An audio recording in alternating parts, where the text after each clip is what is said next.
నమస్కారం. రాష్ట్ర ఉప ముఖ్యమంత్రి వర్యులు శ్రీ పవన్ కళ్యాణ్ గారు శనివారం ఆంధ్రప్రదేశ్ శాసనసభలో అమరావతి రాజధాని చట్టబద్ధతపై జరిగిన చర్చల్లో పాల్గొని అత్యంత కీలకమైన మరియు భావోద్వేగపూరితమైన ప్రసంగం చేశారు. అమరావతి అనేది కేవలం ఒక ప్రాంతం కాదని, రాష్ట్ర భవిష్యత్తు కోసం వేలాది మంది రైతులు తమ ప్రాణప్రదమైన భూములను ఇష్టపూర్వకంగా ధారపోసిన ఒక మహాయజ్ఞం అని ఆయన కొనియాడారు. 2019లో ప్రభుత్వం మారిన తర్వాత 3 రాజధానులు అనే నెపంతో అనవసరమైన గందరగోళాన్ని సృష్టించి రాజధాని అమరావతి సమస్యను గత పాలకులు కావాలని జటిలం చేశారని ఆయన మండిపడ్డారు. భూములు ఇచ్చిన రైతుల పట్ల గత ప్రభుత్వం వ్యవహరించిన తీరు అమానుషమని, వారిపై కక్ష సాధింపు చర్యలకు పాల్పడి వేధించడం అత్యంత విచారకరమని ఆవేదన వ్యక్తం చేశారు. అయితే నేడు గౌరవ ప్రధానమంత్రి శ్రీ నరేంద్ర మోడీ గారి పరిపూర్ణ మద్దతుతో అనుభవజ్ఞులైన ముఖ్యమంత్రి శ్రీ నారా చంద్రబాబు నాయుడు గారి సమర్థవంతమైన నాయకత్వంలో కూటమి ప్రభుత్వం రాష్ట్రంలో సుస్థిరమైన మరియు పారదర్శకమైన పాలనను అందిస్తుందని ధీమా వ్యక్తం చేశారు.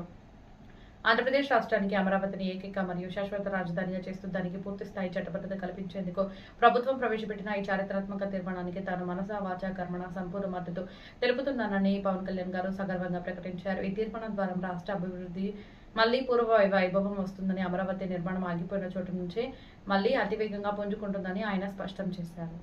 మన గొంతు చాలా బలంగా ఉంది. సబ్ రీజనలిజం అనే యాటిట్యూడ్ తీసేయాలి మన దగ్గర. మీరు ఉత్తరాంధ్ర, మీరు రాయలసీమ, ఏంటి రాయలసీమ, ఏంటి ఉత్తరాంధ్ర, ఏంటి గోదావరి జిల్లాలో అన్ని కలిపి ఆంధ్ర కాదా? అందరూ మాట్లాడి తెలుగు వాళ్ళం కాదా? అసలు తెలుగు జాతి ఐక్యతగా మనం మాట్లాడుకున్న మైండ్ సెట్ నుంచి నిజంగా బాధ ఏంటంటే మన ఆంధ్ర కన్ఫైన్ అవ్వాల్సి వచ్చింది. ఫైన్, భావంలో తెలుగు జాతి ఉంది కానీ గుండెల్లో ఓకే, మనకు realities Andhra, okay, let us accept Andhra.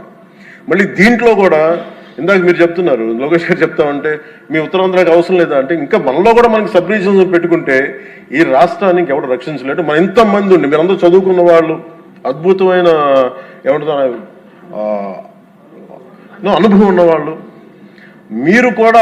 మీరు కూర్చోబెట్టి దీన్ని బలంగా ప్రజల దగ్గర తీసుకెళ్ళిపోయి ఇదంతా మంది ఒకటే నేల, ఒకటే రాష్ట్రం, ఒకటే భాష, ఒకటే జాతిని మనం బలంగా బల్లగుద్ది చెప్పకపోతే గెలుపు ఎక్కడ ఉంటుందంటే మన బలహీనత వాళ్ళ గెలుపు. అది గుర్తుపెట్టు, మన బలహీనత, మన అనైక్యత. వాళ్ళని చూసి మనం ఏం ఆలోచించగలరు? రేపు పొద్దున వీళ్ళు వచ్చేస్తారంటే, ఎప్పుడు వస్తారంటే నేను చెప్తున్నాను మీకు, మనలోని అనైక్యత, మనలోని అవగాహన లోపం ఉంటే వాళ్ళకి ఆ బలం ఉంటుంది. అసలు ఆ పరిస్థితి మనలో రానప్పుడు అలాంటి పరిస్థితులు ఎప్పటికీ ఉత్పన్నం కావు. స్టెబిలిటీ ఫర్ దిస్, ఒక జనరేషన్ స్టెబిలిటీ ఇవ్వాలి మన ఆంధ్రప్రదేశ్.